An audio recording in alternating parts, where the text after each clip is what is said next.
Good morning, everyone. Today's lecture focuses on a critical aspect of motion control, position, loop control, and planning on. This topic sits at the heart of achieving precise and dynamic automated motion. Essentially, we will break down the two complementary processes that make high-performance servo systems work. The first is position loop planning or trajectory planning, which is the intelligent process of generating a smooth, ideal path or desired position curve for the system to follow. Think of this as the strategic planner mapping out the perfect route. The second is position loop control, which is the real-time execution layer. This involves the control algorithms, like PID, that actively drive the motor to track that planned trajectory as closely as possible, despite real-world disturbances like inertia and friction. Understanding the interaction between planning the path and controlling the movement is fundamental to designing responsive and accurate servo systems. Let's define the position loop control more formally. In the hierarchical structure of a servo drive, the position loop is the outermost control loop, sitting above the speed and current loops. Its inputs are two key pieces of information: the desired position command PRF coming from our trajectory planner, and the actual position feedback PFB from sensors like encoders or linear scales. The primary output of the position loop is a speed command, which then becomes the set point for the next loop down, the speed controller.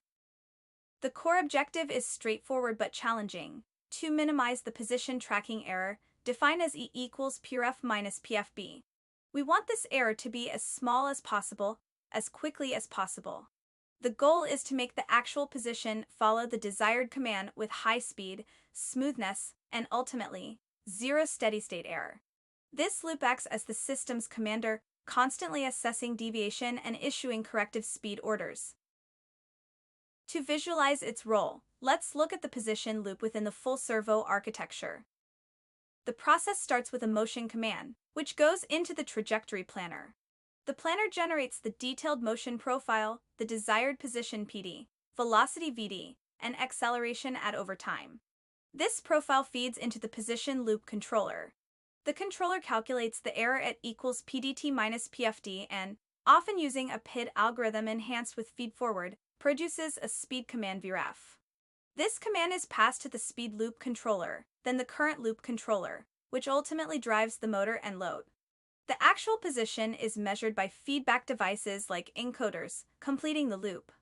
Crucially, feed-forward signals VD can be injected directly to improve performance. In this structure, the position loop is the strategic commander, using the error between the ideal plan and reality to direct the speed loop, which acts as the tactical supervisor executing those commands. The workhorse of position loop control is the classic PID controller. Let's break down its three terms. The proportional P term generates a corrective output proportional to the instantaneous error. It acts like a spring. A larger error produces a stronger corrective force. It improves response speed but can cause overshoot if set to high. The integral I term sums the error over time. Its role is to eliminate steady-state offset, such as a persistent error from a constant load. It acts like a persistent corrector, accumulating small errors until they are nullified. However, it can cause instability and windup if not managed. The derivative D term acts on the rate of change of the error. It provides damping, predicting error trends to suppress overshoot and oscillation. It's sensitive to noise, so filtering is often used. Tuning sequence is key. Typically, we tune P for response, a D for stability, and finally I for precision, always ensuring the inner speed loop is tuned first. Implementing PID effectively requires careful engineering. The tuning sequence is critical. Start with P to get a fast but slightly oscillatory response, then introduce D to dampen oscillations and improve stability, and finally add I to eliminate any remaining steady-state error. Remember, the performance of the inner speed loop is foundational. The position loop cannot perform well if the speed loop is poorly tuned. A major practical issue is integral windup. When the error is large for a long time, the integral term can accumulate to an excessive value, causing a loss of control when the set point changes. Implementing anti-windup logic, like limiting the integral term or disabling it during saturation, is essential. Another good practice is using derivative on measurement. applying the D action to the feedback signal rather than the error to avoid sudden kicks from rapid setpoint changes. Finally, filtering, especially low-pass filters on feedback and derivative signals, is necessary to suppress sensor noise. For high-performance applications demanding high speed, precision, and stiffness, we move beyond basic PID-to-composite strategies. A cornerstone is feed-forward control. This directly uses the planned velocity VD and acceleration add from the trajectory generator, multiplying them by gains and adding them to the controller's output. Velocity feed-forward compensates for friction, while acceleration feed-forward compensates for inertia. This proactive approach significantly reduces tracking error, shifting control from reactive error correction to active prediction. When mechanical resonance is an issue, notch filters can be used to deeply attenuate vibrations at specific troublesome frequencies without broadly affecting performance.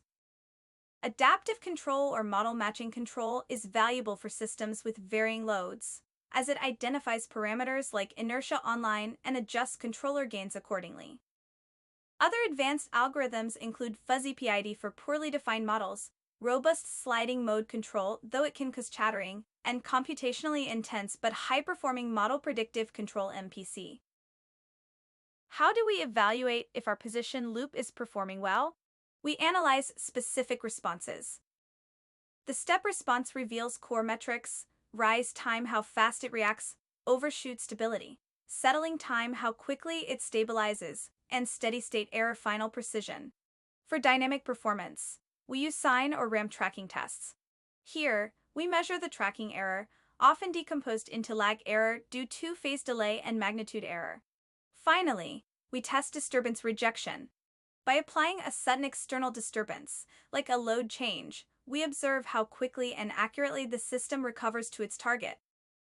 These evaluations, observing step, tracking, and disturbance responses, are the primary tools for debugging and tuning a high-performance position control system. This is the end of training class 13. Thank you for your attention.